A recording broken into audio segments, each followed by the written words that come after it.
Belle bonjour tout le monde, comment nous y est? Ici c'est Nivelor d'Haïti. Vous êtes sur la partie 3 de cette série de mon podcast Identité dédiée à la dépression postpartum. Dans cet épisode, vous allez entendre des témoignages. Donc accrochez-vous, attachez vos ceintures parce que ce qu'elles vont nous partager les sœurs, ce sont des informations très poignantes, très enrichissantes, remplies d'émotions, remplies de valeurs, remplies de leçons de vie. Donc, je vous invite sincèrement à vous installer avec un bon thé et à écouter cet épisode. Bonne On écoute à a tous. Nams qui est arrivé. Coucou Nams, qui est revenu. Oui, je t'ai revu. C'est le bar du quartier, hein. Les gens partent, reviennent. Non, excuse-moi, j'avais plus de batterie, c'est pour ça que je suis revenu. Il n'y a pas de problème. Je sais que Dès tu es que j'ai le bureau des plaintes, donc je peux me plaindre. Est-ce que je peux raconter ma part? Oui, bien sûr. Tu as le micro. Ok. J'ai fait mon premier fils à 33 ans. À 5 mois de grossesse, on m'a dit il faut faire une interruption médicale de grossesse parce qu'il était trop petit. Ma mère, une catholique fervente, a dit on va rien faire. Bon, c'est une catholique, mais une zinzin de la forêt. Elle est partie au pays, elle est revenue. Donc, j'ai passé toute ma grossesse à l'hôpital. Quand j'ai fini, un jour, j'étais en train de... on n'était pas sur TikTok à l'époque, c'était Facebook. J'écoutais des trucs, des conneries. Et puis, on m'a dit, madame, vous allez accoucher. Il dit, qui? Il dit, moi. Il dit, non, tu connais, moi, ma bouche, elle dit, non, elle va accoucher, hein, c'est trop tôt. On m'a fait accoucher. Donc, et quand on a essayé de me faire les péridurales, ça a été une péridurale qui était ratée parce que je sentais tout. Et quand j'ai commencé à gueuler que je sens tout, on m'a dormi une fois. Donc, j'ai découvert mon fils à 7 mois, rempli de poils, on dirait un petit singe, et était très laid. Attends. 7 mois? J'ai accouché à 7 mois un enfant Ah, qui ok. faisait... J'ai cru que à tu l'as sept- découvert à 7 Non, mois. j'ai accouché à 7 mois d'un enfant qui n'était pas... Chez moi, on dit cuit, Ok. pour traduire. Ouais. Un enfant que j'étais pas prête à découvrir, quoi, tu vois. Parce que j'ai pas passé une grossesse agréable. À la suite de ça, je suis sortie, enfin, j'ai accouché. On m'a fait, comment dire, allaiter cet enfant. Je voulais pas allaiter. Bon, bref.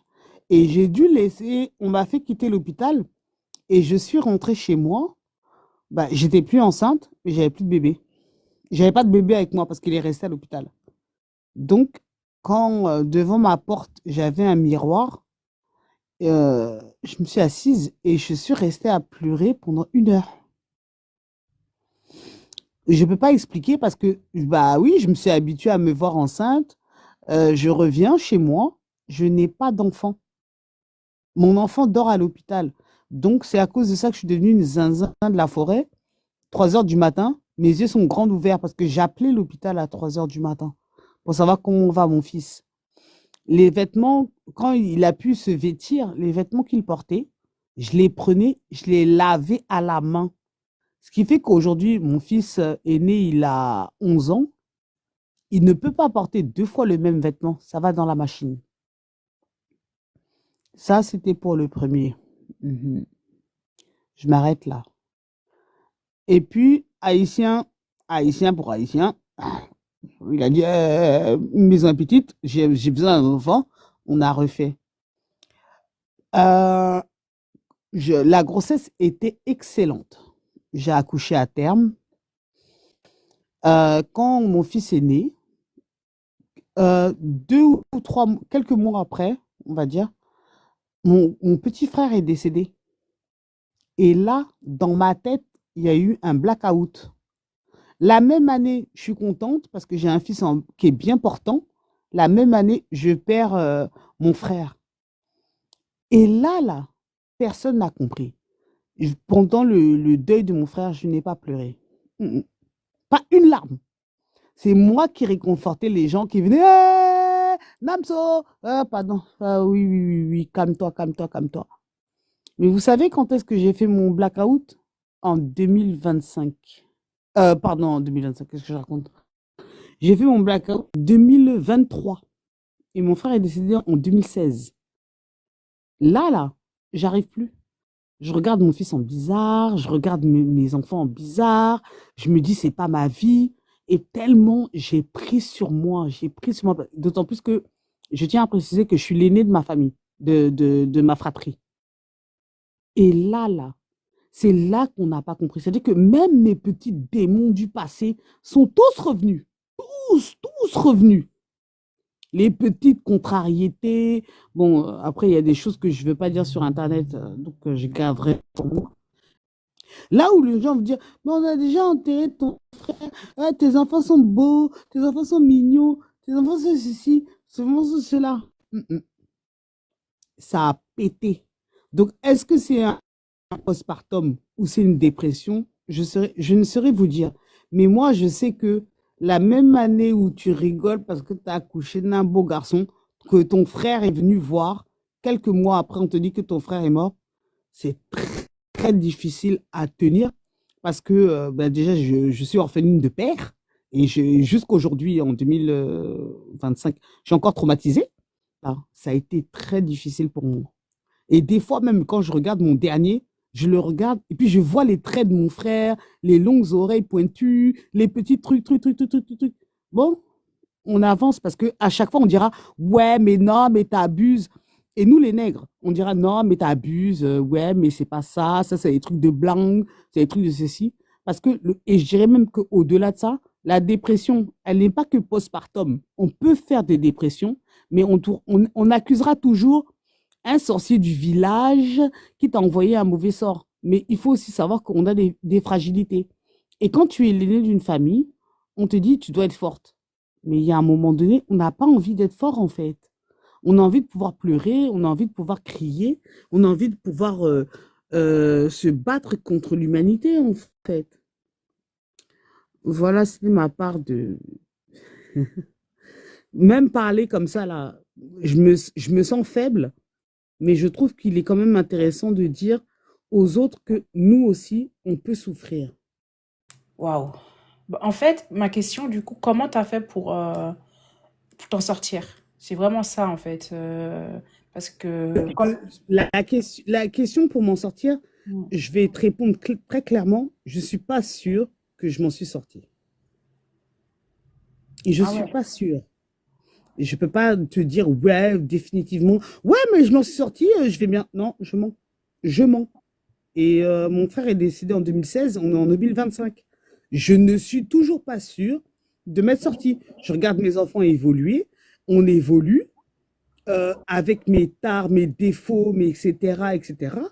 On essaie tous de grandir avec. Mais dire que, ouais, je m'en suis sortie, je vais bien.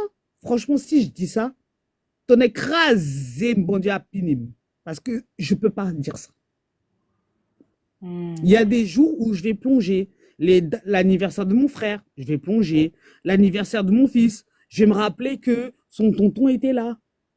Je vais me rappeler que mon neveu avait dit, Tata, tu vas accoucher avant que je reparte chez ma mère. Bah, il était là. Quand j'ai accouché, il m'a dit, ah, t'as vu, Tata, je t'ai dit. Tu vois, il y a plein de trucs dans la vie de tous les jours. Je ne peux pas dire ça. Je ne peux pas dire que je m'en suis sortie. Disons que je vis avec.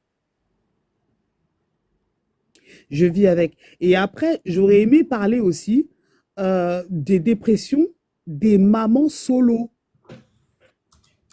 Ah là là, on peut faire 20 épisodes là-dessus. Hein, les mamans solo que tu peux appeler à 23 heures, elles sont bourrées comme jamais. Les enfants dorment, hein. Comment ça, T'inquiète. elles sont bourrées? Alcool?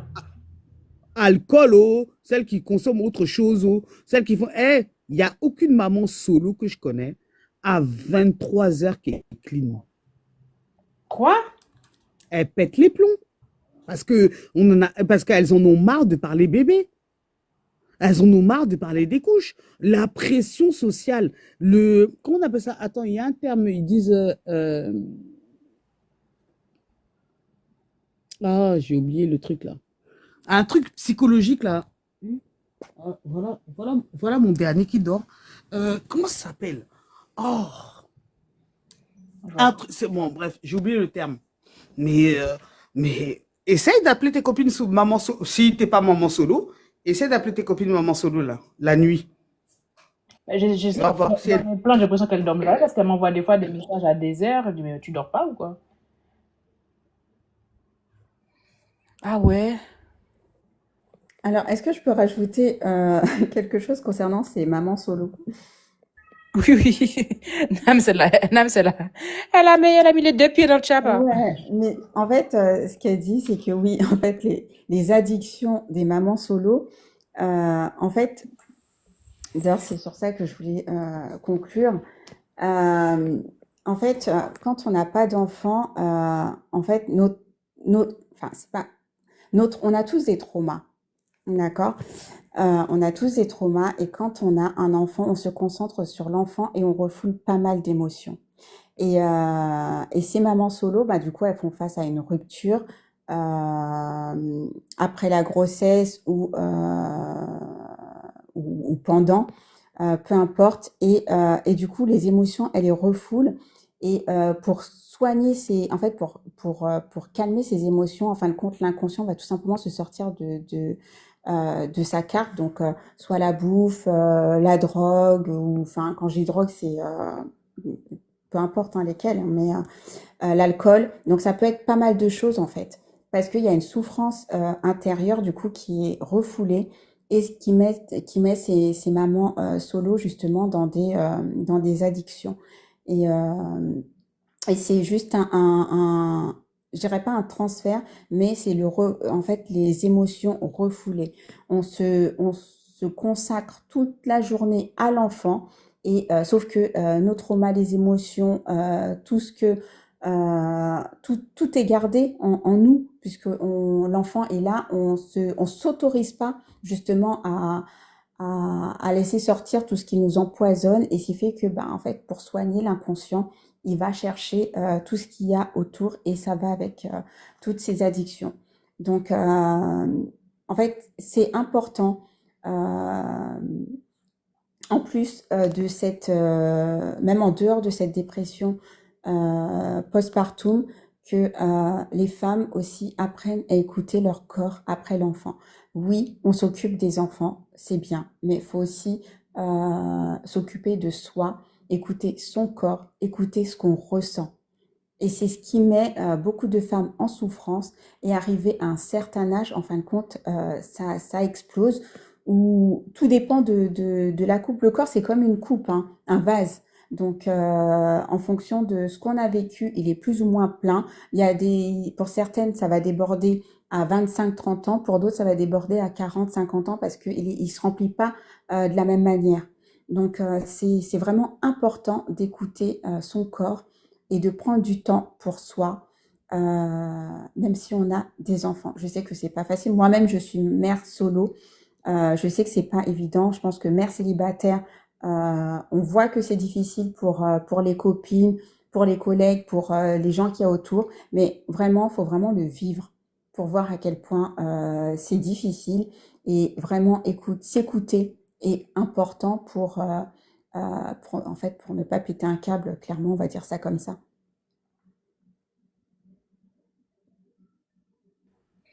Juste Ok. compléter un Non. truc. Oui. Il n'y a aucune mère célibataire. Ah, bon, moi, dans ma vie, et je cache pas, j'ai 45 ans. Moi, dans ma vie, j'ai juste une copine qui a décidé d'être une mère célibataire. On ne l'a jamais, d'une manière globale, on ne le décide pas, en fait, d'être mère célibataire. C'est la vie de couple, de chéri coco, et puis ça part en freestyle. Donc, on découvre quelque chose de nouveau. Déjà, quand la grossesse n'a pas été chic, et à la fin, le couple, il part en vrille, et que tu te retrouves, toi, face à tes enfants, avec les difficultés financières qui peuvent y arriver, le poids de notre communauté, qu'elle soit africaine ou caribéenne, ah, ah, tes enfants, ils doivent être mieux habillés que les autres, mieux nourris que les autres. Quand les autres ont des téléphones, des switch, voilà, des switch, si ton enfant n'a pas de switch, bah, il faut te démerder pour qu'il en ait un, pour pas qu'il soit derrière les autres. Et c'est une pression psychologique que beaucoup qui sont en couple ne comprennent pas. Parce que t'es le papa, t'es la maman, et derrière, il faut montrer que ton enfant ne souffre pas. Mais derrière ça, bah moi je pense à notamment une de mes copines. Bah elle est passée d'une apouchou bien grosse, bien balèze, à une skinny quand elle s'est retrouvée seule face à ses enfants. Parce que du coup, bah elle tenait à manger à ses enfants, elle ne mangeait pas ou elle mangeait que les restes. Bah à la fin, elle pétait des plombs. Il fallait que ses enfants ne souffrent pas. Et pourquoi? Parce qu'il y avait la pression de la communauté. La communauté la communauté nègre ne nous pardonne pas. Moi, je suis maman solo, ne nous pardonne pas notre solo. On nous juge, on regarde nos enfants. Est-ce que les contours des cheveux sont faits? Est-ce que, alors que, à la fin, moi, je te dis, la fille dont je te parle, elle était grosse, elle ne l'est plus. Elle est devenue skinny, tellement elle fait tout pour donner à ses enfants. Mais du coup, ma question, c'est que ce que tu dis, c'est quand même, on en rit, mais c'est quand même très grave. Donc, on est face à des personnes qui sont addictes, Et est-ce que, par rapport aux enfants, à quel moment, je sais pas si ça se dit comme ça même, à quel moment ou à quel âge la maman solo subit moins cette pression ou cette dépression? Je sais pas si je me fais comprendre. Après, il y a pas d'âge. Nono qui vient d'arriver. Hein. Il n'y a pas d'âge. Ah ouais. En fait, il n'y a pas Il n'y a pas d'âge. de mecs là sur le panel. Les gars, vous entendez ceux qui sont là? Effectivement, il n'y a pas d'âge, mais il faut savoir que la pression aussi, on l'a subie par rapport aussi à l'image qu'on a de notre enfance. Donc, par exemple, cet exemple que tu donnes par rapport à cette jeune femme, du coup, qui préfère se priver et acheter un téléphone à ses enfants, en fait, c'est parce qu'elle se préoccupe avant tout de ce que vont dire les gens plutôt que le reste, en fait. C'est vraiment l'accord d'une grande importance alors, oui, on parle de pression sociale, mais cette pression, en fin de compte, qu'elle a, elle est réelle. On va pas dire qu'elle ne l'est pas, elle est réelle, mais elle aussi, en fait, c'est ce qu'elle ressent, cette pression, en fin de compte, est le reflet justement de ce qu'elle a vu, ou de ce qu'elle a sûrement subi enfant. Donc un manque, lorsqu'on a manqué enfant, on ne veut pas que ses enfants manquent. Donc parfois on peut se retrouver dans l'excès, donc à vouloir tout leur apporter, et parfois à tout vouloir leur apporter, ça ne leur rend pas service. Et faire les choses pour que les gens voient, pour que les gens pensent, au final, qu'est-ce que ça apporte? Elle se nourrit mal, le téléphone, c'est pas une La fleur. utilité. Là, c'est une réflexion en fait en mode on est là, on raisonne là. Mais la Non. personne qui est dans sa dépression, dans sa solitude de mère seule, etc. Même si on sait, on peut être dans la solitude dépressive en étant aussi en couple. Ça aussi, c'est un autre level et c'est un autre sujet qu'on peut voir. Parce que les gens, ils sont en couple, tu te dis, mais attends, vis seule en fait. Moi, je connais des femmes qui m'ont dit, franchement, elles sont plus heureuses depuis qu'elles sont mères célibataires que quand elles avaient leur compagnon. Je fais, eh ben, Non, bien sûr. elles sont mieux organisées, elles arrivent bien à gérer le temps, les enfants sont jamais en retard, ils sont jamais malades, ils sont plus malades parce que, mais normalement, c'est pas l'inverse qui se passe. Quand il y a un compagnon qui part, tout va mal. Elles me disent, ah non, non, non, non, depuis qu'il est parti, le fait de savoir que je suis seule à gérer, je gère mieux. J'ai entendu ça aussi. Ça, c'est un autre sujet. Du coup, tout ce que tu soulèves, la fleur, sur l'effet de ne pas se nourrir, de prendre la pression, de tout faire pour plaire, etc. Mais ça, c'est parce qu'on est, entre guillemets, pas dans la dépression, mais la personne qui est dedans, est-ce qu'elle se rend compte de tout ça? Je pense pas, du coup. Donc, ça fait une espèce t'es en hamster dans un rond comme ça, mais tu sais même pas que le comportement que tu as n'est pas normal. Et même si tu sais que c'est pas normal, mais tu n'es même pas capable de mettre en place les actions nécessaires pour sortir de ce comportement. Nivlore, excuse-moi, mais tu sais que la plupart des mères célibataires ont des copines qui sont mères célibataires. Donc, elles se rendent même pas compte que nous sommes toutes dans le même schéma. Et surtout, et j'insiste sur le fait que, après, peut-être que chez les H, c'est pas la même, mais dans moi, ma communauté, il faut que nos enfants soient nickel. Parce Oui, qu'on dira demain, ah, c'est parce qu'elle a viré son mari, c'est parce mais qu'elle a c'est jeté le pire. père de Chez nous, son c'est une enfant. dinguerie. Chez nous, c'est une Non, mais dinguerie. parce qu'elle a viré le père de son enfant, que son enfant est devenu bizarre, il est mal habillé, il est mal apprêté, il est mal ceci. Et là, C'est je là où tu pense vois que par c'est rapport là, à ce que excuse-moi, dit la fleur, c'est la communauté qui fait Nams, ça. La c'est là où communauté tu va nous juger. c'est là où tu vois que ça ne fonctionne pas parce que tu es plus avec le père de l'enfant, mais l'enfant est toujours l'enfant du père.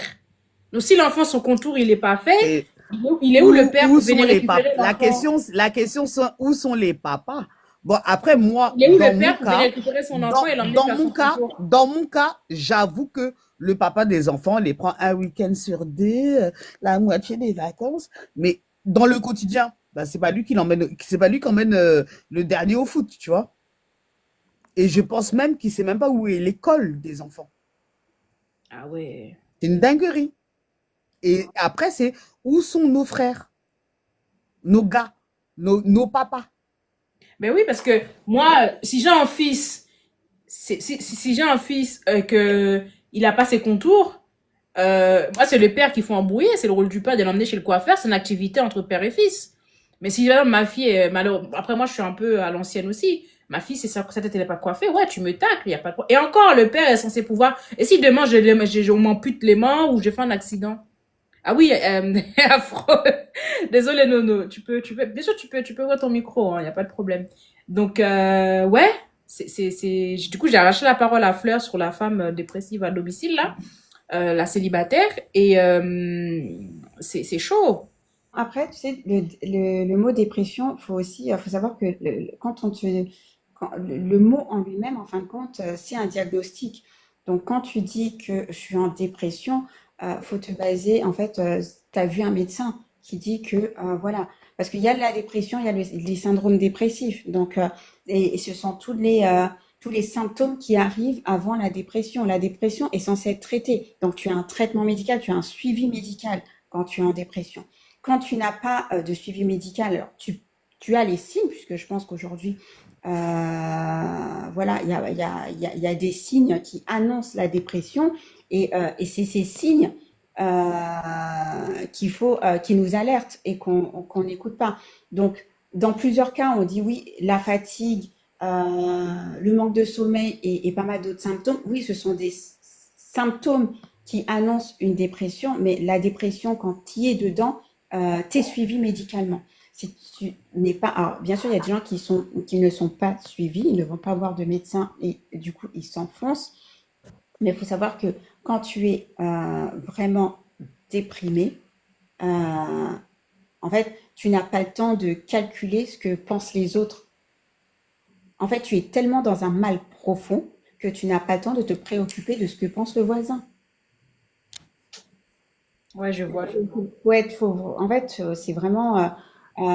La fleur, je suis pas d'accord avec toi. Dis-moi. Il y a aussi Nono au-dessus qui est arrivé, la pauvre. Et puis elle attend. Oui, oui, Nams. Oh, il y Salut a un écho. Nono. Je suis pas d'accord avec la fleur parce que nous aussi, en fait, moi je parle pas je parle spécifiquement de notre communauté. Dans notre communauté, quand tu as un problème, il est jamais de toi. Il y a toujours une force ou une main obscure qui vient mettre les problèmes dans C'est ta la vie. volonté de Dieu qui te met Non, en... c'est celui qui la volonté de Dieu ou ta tante du village. Donc, ou ton tonton du Alors, village, dit Sendoki. le frère de ton père. Voilà, t'as compris ou pas? Donc, nous, les Africains, on se gère pas avec des problèmes psychologiques. On se gère avec des problèmes, comment on dit, Si c'est pas psychologique, bon, maraboutiste. Donc, on n'a jamais de problème, en fait, à la base. C'est toujours la faute de quelqu'un. Donc, avant même si tu es né ici, même si tu as grandi, à chaque fois que tu as un problème, tu vas dire que, ah, oui, c'est mon fils qui m'a entendu, il m'a dit, c'est pas maraboutisme, c'est psychique. Oui. Comment on va pas faire de dépression avec les enfants comme ça qui viennent nous reprendre alors que nous n'a jamais osé reprendre nos parents. Bah, c'est bien, ça veut dire qu'il est déjà. C'est déjà une génération. Non, lui, non, mais. Oui, Il est informé. mais Donc, il ça, m'énerve. donc, lui, il est déjà informé des choses. Il a déjà à mettre des mots sur des choses. C'est déjà bien. Voilà. N'oublions pas Donc, Nono, selon lui- hein, elle va se fâcher. Nono, si t'arraches Ouais. pas le micro de Nams, tu parleras jamais. Non, moi, j'ose pas couper la parole. Bonsoir, les filles. Attends, je vais te couper. Je vais te couper. Et Nam, Non, ça je va. rigole. Je rigole. J'ai été vraiment interpellée par ton sujet, Nivela. Bon, je rentre dans le vif du sujet. Hein. Faut savoir que en 2017, j'ai perdu un bébé à 7 mois de grossesse suite à une prééclampsie. Bon, ça a été très violent. Je me réveille le soir, j'ai mal au ventre. J'arrive à l'hôpital, on me dit qu'il n'y a plus de bébé. On essaie de me déclencher, ça fonctionne pas. Je finis en hémorragie césarienne, réanimation, coma, tuyau dans la bouche et tout, voilà. Donc tu sors de là, tu te réveilles, t'as plus de bébé. Période très difficile. En 2018, février, je tombe enceinte de mon aîné. Et là, je suis en colère. Parce que j'étais sous contraception. Je voulais plus d'enfants. Parce que je me suis dit, à quoi bon faire des enfants si c'est pour qu'ils meurent. Et j'ai vécu une grossesse très compliquée. Autant ma fille allait très bien, mais autant moi j'allais très mal. Parce que j'ai pas profité de ma grossesse. J'étais tellement focalisée sur l'aspect médical. Et en fait, j'avais ce blocage dans ma tête où je me disais, j'ai pas envie de m'attacher. Pour vous dire, j'ai pas fait le trousseau. Le père a fait le trousseau. Il a dû appeler ma mère pour que j'aille acheter le lit et la commode 2 semaines avant mon accouchement. Parce que je refusais d'acheter quoi que ce soit. Genre, dans ma tête, je me disais, je vais à l'hôpital, j'accouche un bébé vivant, j'attends quelques jours. Après, peut-être que je pourrais acheter quelque chose. J'étais hyper détachée de cette grossesse. J'ai accouché, tout s'est très bien passé. J'ai poussé 2 fois, elle est sortie. Une merveille. Mais j'avais aucune émotion. Ça veut dire que quand on prend l'enfant, on la pose sur moi. Genre, dans ma tête, je me suis dit, wesh, bien ou quoi? Ça va, c'est toi? Mais toute l'émotion qu'on peut mettre autour d'un accouchement, j'avais pas. J'étais bloquée. Et j'ai passé 4 jours à l'hôpital. J'ai pas dormi parce que j'avais peur qu'elle meure, clairement. Et pour vous dire, j'ai mis un bon 3 mois à m'attacher à elle. C'était très compliqué pour moi de m'attacher parce que j'étais toujours dans cette peur de me dire, est-ce qu'elle va vivre? Et heureusement et ça, franchement, j'en remercie grandement nos traditions parce que chez moi, quand t'accouches, pendant 40 jours, t'es pas seule. J'avais ma mère qui était là pour me donner les médicaments traditionnels, me faire des massages à l'eau chaude, au beurre de karité. Je m'occupais pas du tout du bébé, c'est-à-dire que je ne la lavais pas. Je me suis pas occupée de son cordon. Vous savez, le petit cordon qui tombe là juste après la naissance, je m'en suis pas occupée. Ma mère a tout fait. Elle est infirmière libérale. Dans la journée, elle m'avait introduit à sa tournée pour passer à la maison pour s'occuper de ma fille. Et le soir, elle dormait à la maison. Ça veut dire que j'avais juste à donner le sein et j'avais rien d'autre à faire. Et franchement, je pense que si je m'étais retrouvée seule avec Chiara, ma fille s'appelle Chiara, je pense que je l'aurais hyper mal vécu. Vraiment, je l'aurais mal vécu. Donc, Chiara grandit. À 2 ans et demi, elle commence à être trop collante. Je me suis dit, toi, faut que je te fasse un petit frère ou une petite sœur. Je voulais un garçon. J'avoue, je voulais un garçon. Donc, vas-y, avec mon conjoint, on se dit, bon, on fait un deuxième. Je tombe enceinte. À 7 mois, je refais une prééclampsie. Je suis à l'hôpital pendant 1 semaine. Et quand ils reçoivent mon dossier de Corbeil et qu'ils voient que j'ai fini en réa après ma première grossesse, ils se disent, ah non, celle-là, faut la faire accoucher, sinon il va se passer un truc bizarre. Donc, sachant que ma prééclampsie était très bien maîtrisée, ma fonction rénale était totalement normale, Et j'avais un petit peu d'hypertension, mais c'était maîtrisé, en fait. Et là, clairement, ils m'ont fait accoucher parce que ils avaient peur, en fait, que ça dégénère. Donc, j'ai eu du mal à accepter cet accouchement. J'ai beaucoup pleuré le jour de l'accouchement. Et comme Nams a dit, c'est un déchirement de devoir laisser son bébé et rentrer à la maison. Je vous dis, les filles, hein, j'ai perdu 14 kilos en un mois. Ça veut dire qu'on me voyait, on dirait même pas une fille qui vient d'accoucher. J'ai fondu comme ça. Les allers-retours, parce qu'il faut savoir que j'ai accouché à l'hôpital de Villeneuve. J'accouche le vendredi. Le samedi, on m'envoie ma fille à Necker. Donc, à partir du dimanche, je faisais des allers-retours tous les jours. Villeneuve, parce que moi, j'habitais à Valenton à ce moment-là. Valenton-Necker. Valenton-Necker, matin, soir. C'était horrible. Je mangeais un yaourt, un Red Bull, un Iced Tea. J'ai fait ça pendant un mois. Et quand je suis rentrée chez moi, je me suis retrouvée dans l'incapacité de m'occuper de ma fille. Ça veut dire que je n'ai pas réussi à tisser de lien avec elle. Parce que toute la période d'adaptation que tu peux avoir avec ton bébé, ben, je l'ai pas eu. Et même jusqu'aujourd'hui, elle a 3 ans maintenant, tu sens que j'ai pas la même relation avec les autres, en fait. J'ai eu du mal à tisser un lien avec elle. Parce qu'on a été séparés vraiment violemment. Et En fait, est-ce que c'est dû au fait que le lien que vous aviez était nourricier parce que tu allais là-bas pour la nourrir, du coup? bah, au départ, oui. Mais après, j'ai fait une embolie pulmonaire et une septicémie. Donc, j'ai plus pu la nourrir, en fait, parce que j'étais sous traitement. Ok. Et en fait, non, j'y allais parce que j'en avais besoin, c'était vital. Parce que c'est comme si on t'a retiré une partie de toi. Vraiment, c'est horrible de partir et de laisser ton bébé. Tu te dis, mais si mon enfant pleure, qui va la consoler? Si elle a quelque chose, tu vois, tu sais que les filles, moi, je suis infirmière, je sais comment ça se passe à l'hôpital. Les gens, ils ont pas le temps. Tu vois, donc j'essaie vraiment de rester au maximum avec elle. Et de l'autre côté, je me sentais coupable parce que j'avais mon aîné à la maison que je ne voyais quasiment plus. Et franchement, ma fille, mon aînée, elle a été adorable. Elle s'est pas plainte. Elle a été hyper sage. Donc j'ai vraiment pas de souci avec elle. Mais c'est dans une dualité où, je laisse Chiara toute seule, mais en même temps, j'ai ce besoin vital de retrouver ma fille. Et franchement, ça a été une période qui a été très difficile. Et j'ai eu énormément de mal à tisser un lien. Et même aujourd'hui, c'est très, très, très compliqué pour moi de tisser un lien avec Alia. Ma fille s'appelle Alia. C'est compliqué. Tu sens que cette période-là, cette toute petite période qui a duré un mois, hein, mais ça a eu vraiment un impact sur notre relation. Et c'est très bizarre parce que Alia, c'est un enfant qui me renvoie à mes fragilités. C'est une petite qui pleure beaucoup. Alia peut pleurer du matin jusqu'au soir. C'est-à-dire que Alia va t'asseoir, elle pleure. Alia va te laver, elle pleure. Alia pleure, elle pleure jusqu'à... Mais elle me renvoie à mes fragilités, en fait. Et du coup, j'ai beaucoup de mal. Parce que moi, je suis quelqu'un qui m'empêche beaucoup de pleurer. Et du coup, comme elle est dans l'expression totale de ses émotions, alors que moi, on m'a appris à retenir mes émotions, j'ai du mal.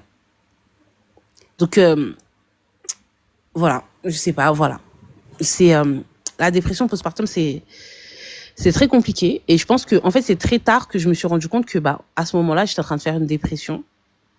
Mais que, en fait, tu te dis, faut que j'aille à l'hôpital, faut que je m'occupe de mon aîné, faut que je fasse ci, il y a la maison, il y a le ménage. T'as tellement de choses à faire que t'as même pas le temps de conscientiser le fait que tu vas mal. Et c'est vraiment peut-être 2 ans après que je me suis rendu compte qu'en fait, pendant cette période-là, j'allais pas bien. C'est-à-dire, je sortais de l'hôpital, je passais un bon 10 minutes à pleurer dans ma voiture, et après, je rentrais chez moi. Et même le fait de ne pas du tout m'alimenter, sachant que moi, je suis une gourmande, c'est bien après que j'ai conscientisé qu'en fait, j'étais en dépression, mais pas possible. Mais comme on t'interdit d'avoir des émotions, le mot dépression, même chez nous, mais dépression, c'est quoi, en fait? Dépression, c'est pour les Blancs? Nous, on est des Africains, nous, la dépression, c'est quoi? Que, en fait, tu t'interdis d'avoir des émotions, tu t'interdis d'avoir une dépression, et tu prends même pas le temps de conscientiser ce qui t'arrive. Et moi, j'ai vraiment mis du temps. Et même, par exemple, après la perte de mon premier bébé, j'ai mis du temps à comprendre que j'étais en dépression. Je me levais à 3h, 4h du matin, je m'asseyais par terre, je pleurais toute ma vie. Mais en fait, je ne conscientisais pas le fait que j'étais en dépression. Ça veut dire que j'ai perdu mon enfant le 12 janvier 2017. En février, début février, j'étais déjà au boulot, en fait. Voilà, faut continuer à vivre. Et puis, de toute façon, ton enfant, il est mort-né. Qu'est-ce que c'est? Tu l'as pas connu, c'est qu'une grossesse. On t'interdit d'avoir des émotions. On t'interdit d'avoir mal. Et tu dois continuer à jouer ton rôle d'épouse, continuer à jouer ton rôle de mère, être une working girl en même temps, continuer à être belle. Et en fait, tu t'oublies. Et c'est vraiment longtemps après que j'ai conscientisé ça. Et quand j'ai eu mon 3e, alors là, franchement, rien à foutre. Et ça veut dire que ma 2e et mon dernier, ils ont 1 an d'écart pile poil. Mes 3 enfants sont nés en octobre, donc ils ont vraiment 1 an d'écart pile poil. Nivelor, je laissais les enfants pleurer. Ça veut dire que tout le monde pleure au salon. Moi, je suis dans la cuisine, je fume, moi aussi, je pleure. Mais là, c'est la seule fois où je m'autorisais à pleurer. Tu vois, c'est la seule fois où je m'autorisais à appeler mes parents et dire j'en ai marre. C'est la seule fois où j'appelais ma mère et je lui disais, s'il te plaît, viens les chercher, j'en peux plus. Parce qu'en fait, j'en avais marre de prendre sur moi. Et en fait, à un moment donné, je me suis dit, vas-y, moi aussi, je suis l'enfant des gens. J'en ai marre. Je suis l'enfant des gens. Parce qu'il y a aussi ce tabou. T'as pas le droit de dire que t'es fatigué. Qui t'a envoyé de faire des enfants? T'as pas le droit de dire que t'en as marre, mais qui t'a envoyé de faire des enfants? Donc, en fait, il y a beaucoup de femmes qui ne peuvent même pas se reposer sur quelqu'un parce qu'elles ont honte. Elles ont honte de leurs émotions. Elles ont honte de dire que, vas-y, mon enfant, il m'énerve. Je ne le supporte plus. J'en ai marre. Elles ont honte. Et en fait, moi, c'est vraiment à partir de mon dernier, là, que j'ai brisé ce tabou. Et j'avais aucun scrupule à appeler mes parents, mes tantes, mes sœurs, ma mère, pour leur dire, vas-y, venez les chercher, je vais péter un câble. Vraiment, j'avais aucun scrupule à le faire. Et ça m'a fait beaucoup de bien. Et là, depuis que je suis en Côte d'Ivoire, franchement, je suis sans pitié. Je m'en fous, en fait. Ça veut dire que, je suis désolée de le dire, hein, mais je me fais passer avant. Il y a des soirs, par exemple, il y a peut-être quelques jours, là, 2-3 jours, 18h, je me suis enfermée dans ma chambre. Celui qui veut pleurer, il pleure. J'ai fermé la porte à clé. J'ai dormi parce que j'en ai marre, je suis fatiguée. Et en fait, il y a ce truc aussi, quand t'es mère, t'es plus toi-même. Tu ne disposes plus de ton temps. Tu ne disposes plus de ton corps. Ça veut dire que, et moi, je suis hyper sensible aux stimulations. Donc, ça veut dire que les pleurs, le toucher, les odeurs, c'est quelque chose. Être surstimulé, vraiment, ça m'épuise, mais vraiment. Et j'étais dans une situation où, en fait, j'avais mon fils qui était au sein. Là, il a arrêté de téter depuis juin, là. J'avais ma 2e qui passait tout son temps à pleurer. Mon aîné qui est hyper bavarde. Donc, en fait, et physiquement, j'étais surstimulée. En fait, j'étais surstimulée de partout, de tous les sens. Et c'était vraiment, vraiment très épuisant pour moi. Et depuis que je suis ici, je me ménage. Mais ça veut dire qu'il y a un plein air juste à côté de chez moi, genre les maquis, comme on appelle ça en Côte d'Ivoire. Quand j'en ai marre, là, je sors, je vais manger mon poisson braisé, je bois mes 3 bières, j'attends qu'il soit 21h, je suis sûre que les enfants sont en train de dormir. Là, je rentre. J'ai décidé de me faire passer avant. Parce que je me dis que si maman va pas bien, les enfants peuvent pas aller bien. J'ai vraiment brisé intérieurement tous ces tabous de la mère parfaite, de la mère, l'épouse aussi parfaite. Je me fais passer avant. Parce que sinon, tu vis pas. Et j'ai fait le choix aussi de partir de France pour cette raison, parce que je voulais m'offrir une qualité de vie que je sais que je n'aurais jamais eu en France. C'est-à-dire que avoir une nounou, H24, 7 jours sur 7 chez moi, mais ça, c'est pas possible en France. C'est-à-dire que tu fais ton 8h, 20h, tu rentres le soir, t'as tes gosses qui t'attendent, il faut donner à téter, il faut faire le ménage, et il faut donner les fesses le soir. Oh, mais ça, c'est quelle vie, ça? Là, vraiment, depuis que je suis partie, je me sens beaucoup mieux. Depuis que je me suis fait passer en premier, je me sens 10 fois plus épanouie. Et mes enfants, ils en sont pas plus malheureux. Hein. Des fois, je leur dis, écoutez, maman, elle est fatiguée, moi, je me casse. Ils pleurent un peu, et puis après, quand je reviens, ils sont tout aussi contents de me retrouver. Voilà. Donc, voilà, Nivelor, je te laisse. Comme je t'ai dit, j'ai bu du vin, j'ai sommeil. J'ai sommeil, des bisous. Moi, je suis au thé. Pour l'instant, je suis une jeune femme sans enfant, je suis encore au thé. Donc, je passerai au vin et à d'autres. Moi, je pense que je passerai à l'alcool fort directement. Hein. Le vin ne fera rien pour moi en tant qu'haïtienne, c'est directement le clairin. En tout cas, ouais, c'est très lourd, hein. C'est poignant et tout. Donc, c'est bien que les bouts de chou vont bien. Et ouais, effectivement, comme je sais que t'es plus en France, donc toi, tu profites des avantages qu'on n'aura jamais ici. Élever les gosses en France, là, perso, je sais pas si psychologiquement je pourrais, quoi. Quand je vois les conditions, tout ce qu'il y a autour, je me dis, ah ouais, si t'as pas d'argent, là, c'est... Et moi qui aime mes petits conforts, qui aime mes petits trucs, mes petits moments à moi, mes solo dates, j'ai l'impression que, voilà, j'ai l'impression que je serais une mère indigne si je vais au cinéma en pleine semaine après le boulot, quoi. Donc des petits trucs qui paraissent tellement banals, parce que comment je le sais, parce que quand je parle ou quand je fais des trucs, je parle avec des clients, des trucs comme ça, on me dit comment était ta semaine, je suis là, oh ça va, je suis allée au ciné hier soir. Elles me disent, ah ça fait des années que je suis pas allée au ciné, je sais même plus que c'est quoi le cinéma. Je dis, mais qu'est-ce qui t'empêche d'y aller, quoi? Tu y vas, et puis... Et même celles qui ont des enfants qui sont quasiment autonomes, hein, elles n'arrivent pas à revenir dans leur position de personnes elles-mêmes en tant qu'individu, tu vois. Elles sont encore maman, alors que les enfants, ils se lèvent tout seuls, ils se lavent tout seuls, ils mangent tout seuls, ils vont à l'école tout seuls. Ben en fait, les femmes, elles sont encore dans le rôle de la maman. Elles n'arrivent pas à se faire des solo dates, elles n'arrivent pas... soit elles n'ont pas été éduquées pour, je sais pas, ou soit elles n'arrivent pas. Et moi, j'ai une cliente, elle me dit qu'elle peut même pas se poser pour manger un sandwich toute seule dehors. Tu vois? À chaque fois, elle me dit, comment tu fais, toi? Des fois, je vois que tu mets des photos sur Snap, t'es en mode solo date, t'es au restaurant. Je dis, ben oui, j'ai envie de manger un bon plat. Je suis au restaurant, je vais me poser, je mange un bon plat.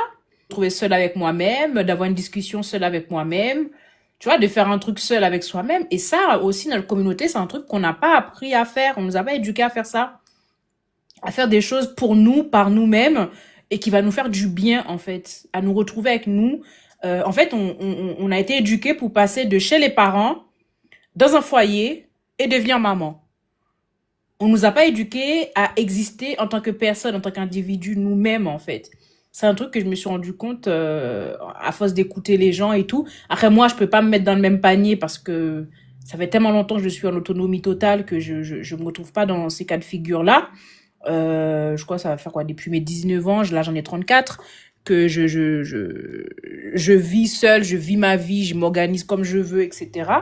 Mais quand j'écoute les personnes qui ont fait le parcours classique, maison famille, chez le mec et machin, mais je dis, mais en fait, t'as pas eu de vie en tant que personne individuellement, tu n'as pas eu de vie. En tant que toi individuellement, tu ne t'es jamais décidé de ne pas rendre des comptes, t'as jamais eu à faire quelque chose que pour toi, sans demander l'avis de quelqu'un, t'as jamais eu à te dire, ok, ce matin, je me lève, je pars, que je reviens dans 1 semaine ou 3 semaines, je n'ai pas de compte à rendre. En fait, t'as vécu que à travers un planigramme qui n'est pas le tien. Et ça, c'est un truc de la communauté, c'est une dinguerie. Moi, je suis pas d'accord. Moi, j'ai fait ce schéma-là. Et franchement, c'est vraiment mes enfants qui m'ont fixé. Sinon, même étant chez mes parents, déjà, j'étais très bandite. Moi, à 15 ans, 16 ans, j'étais en boîte de nuit. Hein. T'es pas une haïtienne, toi. Donc, les histoires bandits, aller en club, les copines. Ah oui, en fait, je cherchais à le mettre en... C'est vrai, c'est en créole, les 3 L. Je cherchais... Dans ma tête, je l'ai en créole, mais en français, je me rends compte que ça se faisait pas. En fait, comment on appelle ça, là? En créole, c'est l'école, l'église, la caille. C'est les 3 L. I wanna know how far will you go? Break realities, changing the deal. I wanna see it. Will you be back to me? Planets align. Oh, what a beautiful night. A mere part of your plan. I've promised to look but don't stare. Sigi logo. I will let go all that I know. Open my eyes. I wanna break realities to reach. You are shadows, hidden in plain sight. Sometimes I just catch a vibe. Hear it sneak and follow. I will let go all that I know. Open my eyes. I wanna break realities to reach. You are shadows, hidden in plain sight. Sometimes I just catch a vibe. Hear it sneak and follow. Torn in ether.